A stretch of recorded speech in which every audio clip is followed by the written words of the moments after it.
Pas kasok beliau bangun dari kubur, duduk, dilihat sama Sidina Ali ini ngalami kasok. Sama ndak usah tanya, ndak wali kok tanya, ya sudah pokoknya percaya aja. Akhirnya malaikat mungkar nakir datang. Itu di situ digambarkan matanya itu kalkidril mughalla, kayak apa itu panci yang dibakar. Wah, seru.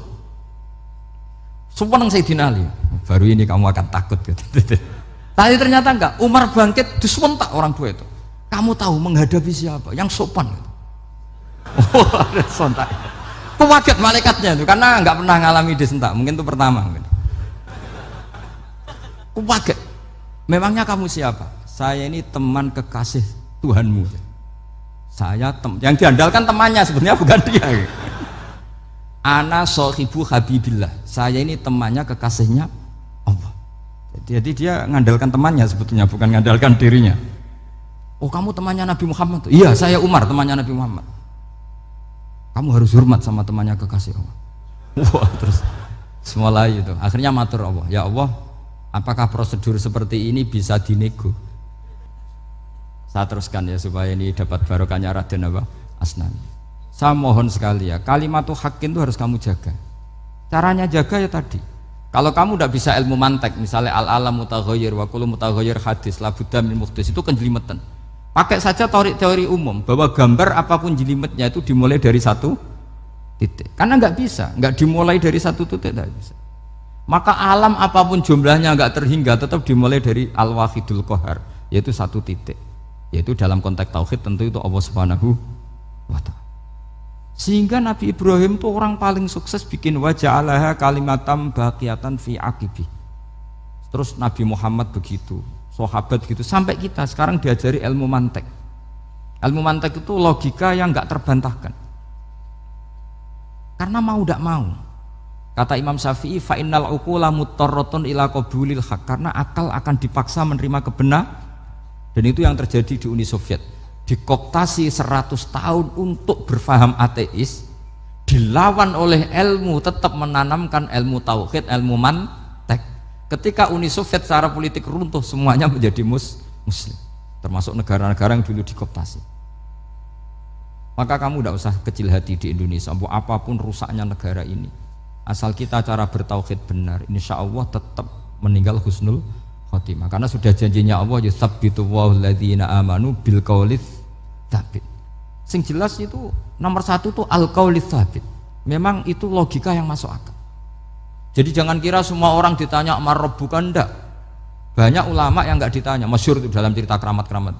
Ada guru tauhid ngajarin tauhid. Setelah ditanya mungkar nakir, Imam Malik datang. Kamu nanya ini, man rabbuka man nabiyuka, kamu tahu ini guru Umul Barohin yang tukang ngaji tauhid. Guru tauhid kok ditanya apa? Tauhid. Malaikatnya enggak jadi tanya. Dan saya percaya cerita-cerita seperti itu karena secara umum itu ala inna auliya Allahi la khaufun alaihim walahum yahzanun lahumul busyra fil hayatid dunya wa fil akhirah. Artinya kalau wali itu kok ditanya mungkar nakir berarti ngalami ketakutan. Karena di situ kan digambarkan mungkar nakir itu sewangar, bawa godam. Kalau yang tanya nggak bisa dipukul sampai ajur sak walam-walam. Pokoknya ceritanya kan seru seperti itu. Udah itu kalau betul begitu terus ayat la khaufun alaihim walahum yahzanun kayak apa? Makanya dalam kitab Nasoihul Ibad itu ada cerita ini. Sampean boleh nggak sependapat dengan saya, tapi semoga nasib sampean nanti digebuki malaikat. Karena orang itu akan mengalami seperti yang dirasakan. Ana indadzoni abdibi. Saya ndak bayangkan akan mengalami itu. Makanya saya ini ngajar tauhid terus. Paling tidak kalau ditanya marabbuka manabuka, sampean tahu profesi saya. Saya ini pengajar tauhid. Dan biji saya 9. Dulu saya di MGS, kalau ada teman bijinya tauhid kok 4, terus ke ahli swarga, tauhidnya jeblok. Dari kalau bijinya 4 terus ke ahli swarga, tauhidnya apa? Jeblok. Tapi yang bijinya 9, ahli swarga, tauhidnya itu saya dulu bijinya 9. Terus 9 terus sampai tamat. Karena nggak ada biji 10. Karena kalau 10 itu kan terlalu sempurna, nggak baik lah manusia kok sempurna gitu. Jadi sudah 9 aja kan gitu. Tapi sebetulnya pantasnya ya dapat 10. Mergo saake, mergo tenan enggak tahu saya. Di Nasoihul Ibad itu ada cerita gini dan saya percaya itu. Di sarahnya itu. Juga di sarah apa itu yang di sarah Isen Nawawi itu. Pokoknya saya kalau ingat Raden Asnawi pasti ingat Senawi. Saya tidak memastikan apa murid guru apa saling istifadah, yang jelas itu teman dekat, teman fil ilm. Sayyidina Ali itu pernah minta kasaf sama Allah. Saya percaya tidak semua orang alami marbuka ditanya itu. Ya Allah, saya minta kasaf itu ngerti alam gaib. Ingin tahu Umar. Jadi diam-diam Sayyidina Ali itu ya mangkal sama Sayyidina. Wong kok kerase ngono. Angger wong kok tahu disentak. Jajal wani nyentak malaikat tora itu kata Sayyidina. Jadi dia minta kasaf karena kenangannya dia melihat Umar itu semua orang pernah disentak sama Sayyidina Umar itu.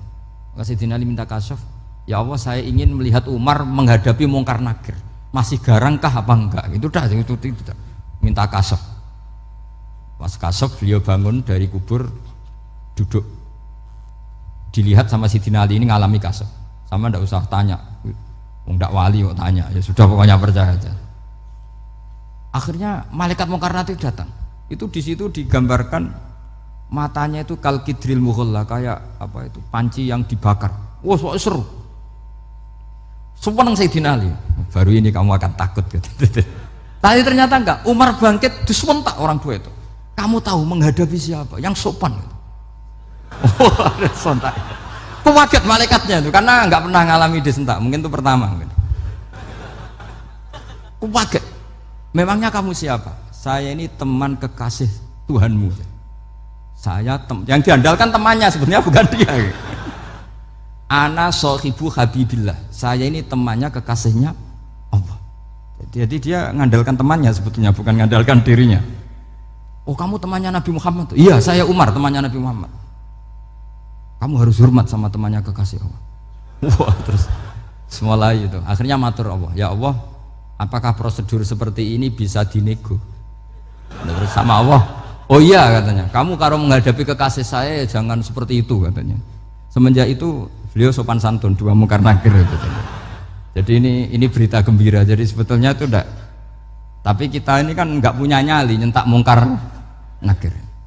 Semoga dengan gelar kita doktor tafsir, doktor tauhid gitu, atau paling enggak guru kudsiyah tauhid gitu. Atau siswa terbaik dalam materi tauhid itu harus kamu bawa status. Jadi sehingga nanti ini saya ranking 1 tauhid masa masih ditanya marbuka waman nabiuka. Dan itu menurut saya sah. Sama nggak usah protes takbirin tiga, susah usah takbiran. Pokoknya takbirnya adalah wali-wali itu la khaufun alaihim walahum ya mereka tidak akan mengalami ketakutan baik kehidupan dunia maupun kehidupan akhirat. Bahkan para malaikat itu mengatakan ke wali-wali nahnu awliyaukum fil hayatid dunya wa fil akhirah. Kita ini teman kamu, saudara kamu, mitra kamu. Masa mitra kok nutui itu kan enggak fair. Dan menurut saya paling efektif itu apa? Kamu harus punya rumus tauhid kayak Imam Amudi menemukan Tuhan.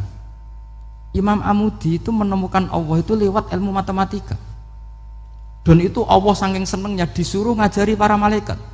Waya malaikati isma'u, kamu harus mendengar, ini orang alim saya yang ahli matematika tapi justru itu ngerti bahwa asal usul alam itu minal wahidil qahar, dari zat yang satu. Akhirnya Imam Amudi mulai ngajar tuh nisbatus naini wassalah sawal arba'ah ila mana nihayatalaha iku kabeh iku far'ul wahid. Akhirnya malaikat mandok-mandok. Nah iman seperti itu akan setingkat keyakinannya dan keakurasiannya sama dengan imannya para malaikat. Makanya Nabi ngendikan tu baliman amanabi walam yaroni. Sebagian riwayat disebut sab amarot. Nabi ngendikan sampai 7 kali. Benar-benar keren orang yang tidak melihat saya kemudian iman kepada apa yang bisa menemukan itu? Hanya akal. Misalnya contoh paling gampang ya yang dialami para ulama. Ya saya ulang lagi yang dialami para ulama ketika menemukan ilmu ya yang menjadikan mereka mahabbah Rasulullah Shallallahu Alaihi Wasallam. Nabi itu paling suka itu sholat. Nabi itu paling senang sama sholat. Wa qurratu aini fi sholat. Terus beliau ngintikan as-sholatu imaduddin. Terus beliau kalau muji sholat itu sundul langit. Sampai beliau kalau banyak masalah itu bilang ke Bilal, arikhna ya Bilal, saya kasih istirahat. Itu maknanya mau sholat. Semuanya sholat. Pertanyaannya adalah, apakah mungkin seorang raja yang ambisi jadi raja, kemudian yang dikampanyakan adalah orang supaya sholat? Tentu kalau Nabi seorang raja, beliau akan kampanye gimana? Narik upeti kayak apa, narik pajak kayak apa, biar Nabi kaya. Enggak. Nabi itu paling tersiksa kalau orang tidak sholat, tersiksa kalau orang tidak sujud. Loh, kalau beliau seorang raja ngapain mempopulerkan sholat? Maka makna sholat imaduddin adalah sholat itu tiang agama. Maknanya tiang agama, kamu akan tahu betul kalau dia seorang nabi. Karena apa? Yang diajarkan adalah sholat. Loh, coba untungnya apa bagi Nabi Muhammad ketika umat Islam sholat? Kan tidak ada untungnya sama sekali. Justru itu kelihatan kalau dakwah beliau itu dakwatul haq, mengajak kebenaran. Lho wong kok kampanyane kon salat, mestine nak kepengin sugih kan kon bayar pajak, upeti. Tapi enggak, Nabi itu ngajarkan apa? Orang supaya salat. Dan ini diimplementasikan sama Raden Asnawi, beliau ngarang pesolatan. Orang sealim itu yang dikarang pesolatan. Makanya saya tuh kagum. Saya saksinya banyak, tanya murid-murid saya kalau beli pesolatan sak kerdus, saya kirim ke Korea, terus ke pedalaman-pedalaman itu. Karena saya butuh pesolatan, bahwa orientasi kita itu sholat.